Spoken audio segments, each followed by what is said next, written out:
Oke, jadi selamat malam rekan-rekan media. Kami hadir di sini sebagai kuasa hukum, penasihat hukum dari Irjen Pol Teddy Minahasa Putra. Untuk sidang kode etik memang berdasarkan Perpol nomor 7 tahun 2022 itu didampingin oleh Polri. Jadi kami tidak bisa sebagai penasihat hukum di sidang etik tersebut. Cuman tadi ketika break, beliau ada menyampaikan melalui kami ada beberapa poin. Jadi ini keterangan dari beliau langsung yang kami sampaikan ke rekan-rekan media. Pertama, sejak awal beliau merasa sidang etik ini berdasarkan pengalaman beliau adalah subjektif. Jadi beliau itu sebenarnya tidak berharap banyak. Silakan, itu merupakan kewenangan dari majelis etik pimpinan sidang. Beliau kalau nanti tidak menerima putusan berdasarkan Perpol nomor 7 tahun 2022 berhak mengajukan banding dalam waktu 3 hari. Itu sudah diatur jelas. Kemudian dalam waktu 3 tahun bisa juga mengajukan peninjauan kembali, tentu melalui Kapolri, karena Kapolri yang berwenang mengajukan peninjauan kembali. Masa aktif daripada klien kami itu masih panjang. Usia pensiun polisi 58 tahun, klien kami baru 52 tahun. Jadi kalau 3 tahun untuk PK itu klien kami kalau dikabulkan itu masih aktif. Itu pertama ya. Terus kedua, sebagaimana kami juga merasa perkara ini terlalu tergesa-gesa, terlalu terburu-buru. Saya kira rekan-rekan media pasti tahu beberapa minggu yang lalu setelah putusan pidana ada bagian humas dari Mabes Polri menyampaikan untuk sidang etik Teddy Minahasa itu menunggu putusan inkrah.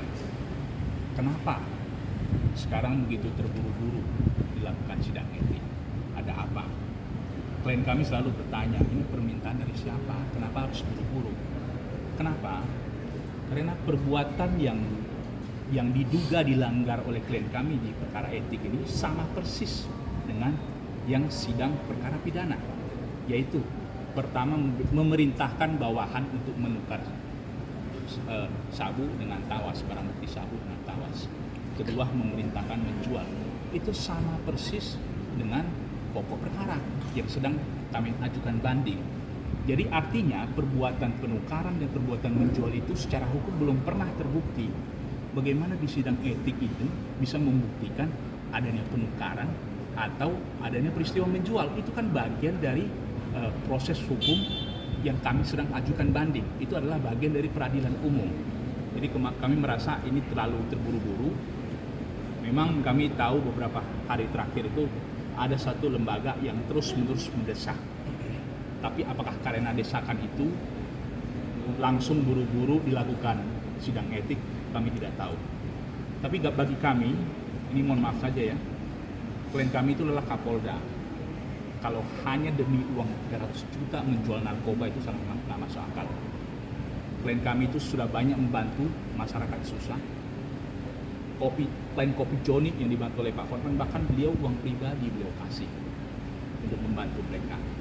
Kalau hanya gara-gara 300 juta mengorbankan karir yang beliau sudah bangun 30 tahun sebagai anggota polisi dari tingkat bawah sampai menjadi inspektur jenderal, bagi kami sangat tidak masuk akal.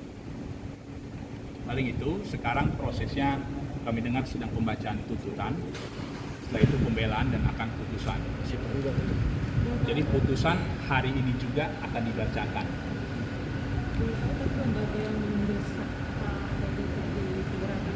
Itu Mbak nanti baca di media, itu media sudah sangat jelas. Oke Bang, kan ada kesempatan untuk pembacaan atau pembelaan ya dari Pak Teddy Minahasa sebagai pelanggar dalam sidang ini. Nah, mungkin apa Bang poin dari nota pembelaan dari beliau, mungkin ada yang disampaikan? Itu harusnya menjadi bagian dari pendamping ya. Kalau di sini sidang etik, pembelanya itu namanya pendamping. Kalau kami di pengadilan itu namanya penasihat hukum. Itu lebih tepat pendamping nanti yang menjawab. Tapi karena perbuatan yang diduga dilanggar itu sama persis dengan yang di pengadilan pidana, mestinya nggak akan jauh beda. Yang pengadilan pidana itu sama sekali belum inkrah. Kalau itu dijadikan dasar untuk menghukum Pak Teddy di sini, lalu prematur. Sebelum disidang Pak Teddy sempat diundang, diberitahu nggak kapan sidang etik akan dilaksanakan? Sudah? Kapan? Pertama itu saya lupa ya, minggu lalu, kemudian ada penundaan menjadi tanggal 30.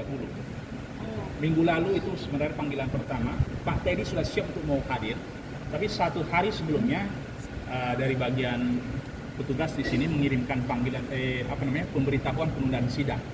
Jadi tanggal 30. Kami tidak tahu apakah karena proses administrasi, permintaan izin ke pengadilan belum keluar atau bagaimana, kami nggak tahu. Keputusan ini mau banding nggak, Bang? Kalau tidak memuaskan pasti banding. Tadi kan sudah kami sampaikan. Berarti kalau memang di PTDH akan banding? 1000% kalau PDTH kami akan ajukan banding. Kita mau baca aja kalau keputusan dia mau banding kan dia cuma masuk teman umur hidup itu berat dan banyak pihak yang mengatakan ini pelanggaran yang berat dan pengalaman kita apapun yang etik atau berat itu dikasih berat juga sanksinya. Makanya saya bilang prematur. Makanya saya bilang ini prematur. Itu kan belum inkrah putusannya. Orang Mabes Polri sendiri yang bilang setelah putusan ikrah mau baru sidang etik, kok tiba-tiba sidang etik sekarang?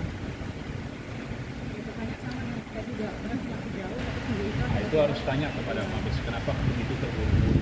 Pak Teddy selama ini kooperatif. Dipanggil sidang etik, beliau bahkan meminta tunda saja tidak. Panggilan pertama beliau sudah mau datang. Cuman dari pihak Mabes yang menunda supaya tanggal 30. Beliau kooperatif kok. Beliau sangat hormat kepada institusinya.